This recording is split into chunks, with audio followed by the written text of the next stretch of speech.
Muito antes de eu ter sido diagnosticado como autista, eu tinha para comigo que não existia uma zona de conforto para mim.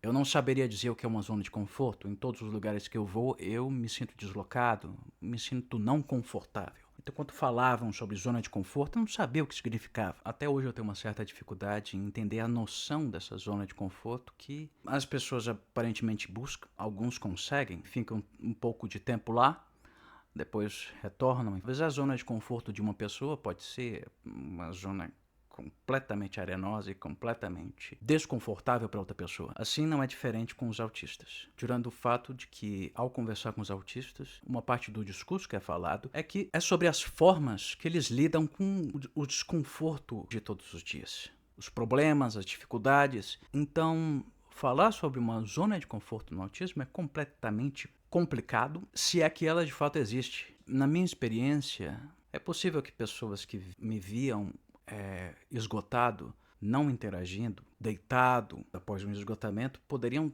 pensar que aquela fosse a minha zona de conforto, porque como eu não estou falando, não tô me comunicando de forma verbal, eu estou descansando, então essa seria a minha zona de conforto, a chamada preguiça. Quando de verdade a pessoa não sabe que muito provavelmente eu estava destruído, sem energia, por conta das demandas sociais. Então, falar sobre zona de conforto. O que se diz sobre a zona de conforto quando você coloca no Google? Na psicologia, a zona de conforto é uma série de ações, pensamentos e ou comportamentos que uma pessoa está acostumada a ter e que não causam nenhum tipo de medo, ansiedade ou risco. Medo, ansiedade ou risco.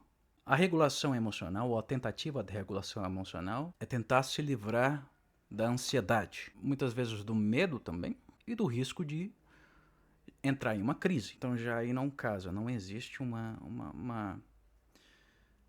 não existe aí uma conversa. Nós grande parte do tempo estamos ansiosos por coisas que aconteceram, coisas que estão acontecendo e coisas que ainda vão acontecer. Temos sempre o risco de ter uma crise na rua, que também faz parte da ansiedade, essa tentativa de não nos expormos a riscos, junto com medo do que desencadearia uma crise. Quais são as consequências para você e para as outras pessoas que estão em volta de uma crise?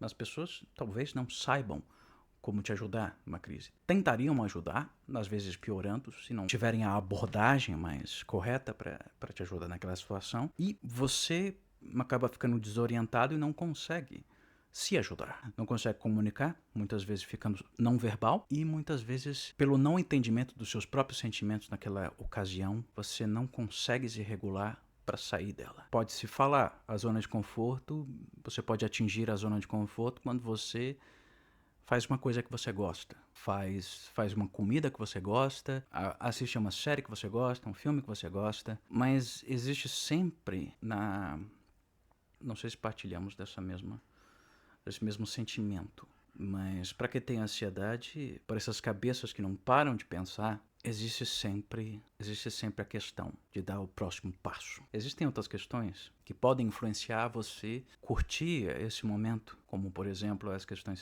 sensoriais, alguma coisa que te distrai no meio de um filme, no meio de uma série, puramente da quebra do hiperfoco, se for o caso. Você talvez consiga ter pequenos momentos de conforto ou pequenos momentos de alegria fazendo essas coisas que você gosta. Sim, você consegue obter, mas não é uma coisa duradoura.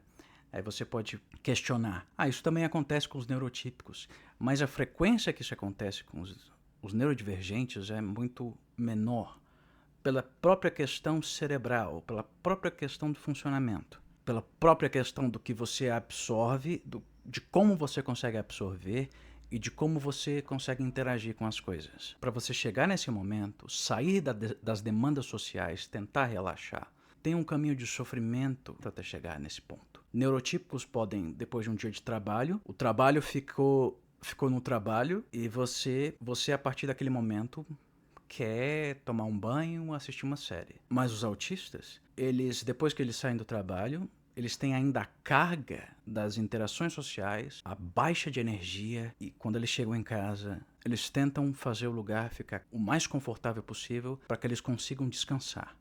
Não necessariamente quer dizer que eles irão descansar, mas quer dizer que existe uma tentativa. Você vê, eles vão lidar com o esgotamento, eles vão lidar com mudanças no ambiente, um vizinho fazendo barulho, a sua cabeça que está pensando ainda nas demandas sociais, ainda nas coisas que você precisa fazer para o próximo dia ou para daqui 2 dias.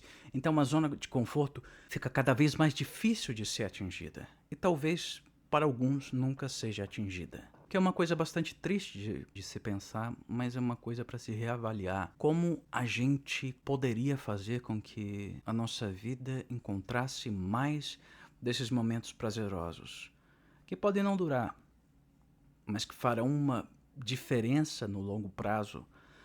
Uma diferença entre você evitar uma crise e você ter uma crise, você ter um shutdown, você ter um meltdown, porque você não conseguiu colocar um só elemento de conforto, de diversão no seu dia. Muitas vezes isso não é possível. A tristeza mora aí. Mas talvez a busca desses momentos prazerosos, a previsibilidade, você planejar ter esses momentos prazerosos, essas coisas que você deixar eles à vista, deixar de uma forma em que você, ao entrar em casa, você vai ver aquilo.